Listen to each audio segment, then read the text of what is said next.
Beef കറി ഉണ്ടാക്കുകയാണ്.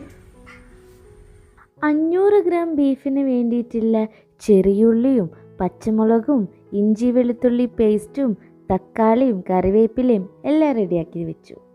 മല്ലിയും മുളകും വറുത്ത് വെക്കുമ്പോൾ പ്രത്യേകതരം ടേസ്റ്റും കളറുമാണ് കേട്ടോ കറിക്ക് കിട്ടുക.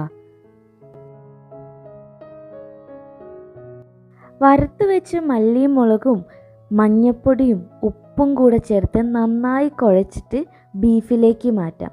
കുറച്ച് വെളിച്ചെണ്ണയും കൂടെ ഒഴിച്ചേക്കാം. കുക്കർ ചൂടായതിന് ശേഷം കുറച്ച് വെളിച്ചെണ്ണയും ചെറിയുള്ളിയും ചേർത്ത് നമുക്ക് നമ്മുടെ ബീഫ് വേവിച്ചെടുക്കാം. ഹൈ ഫ്ലെയിമിൽ 1 വിസിലും ലോ ഫ്ലെയിമിൽ ഒരു 6 വിസിലും വെച്ചിട്ട് നമുക്ക് ബീഫ് വേവിച്ചെടുക്കാം. ബീഫ് വേവാനെടുക്കുന്ന സമയം കൊണ്ട് നമുക്ക് ചെറിയുള്ളിയും തക്കാളിയും പച്ചമുളകും ഒക്കെ വഴറ്റി അങ്ങ് എടുക്കാം. ഞാനങ്ങനെ ഒരുപാട് ഫുഡൊന്നും ഉണ്ടാക്കാറില്ല കേട്ടോ. എനിക്ക് മൂഡ് വരുമ്പോൾ ചില ഡിഷസ് ഒന്ന് ട്രൈ ചെയ്ത് നോക്കും. അതിലൊന്നാണ് ഈ ബീഫ് റോസ്റ്റ്.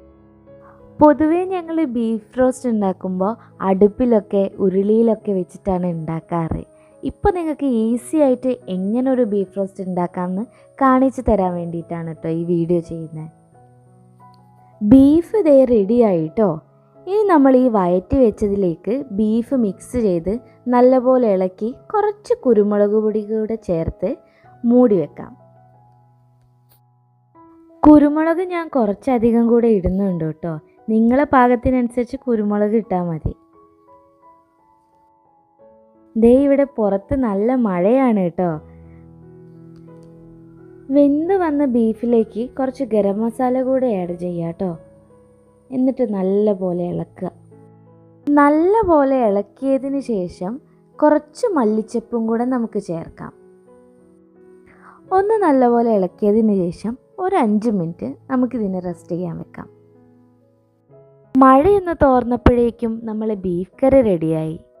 ഒരുപാട് ഇൻഗ്രീഡിയൻസ് ഒന്നുമില്ലാതെ നല്ലൊരു ബീഫ് റോസ്റ്റ് നമുക്ക് വീട്ടിൽ തന്നെ ഉണ്ടാക്കാവുന്നതാണ്.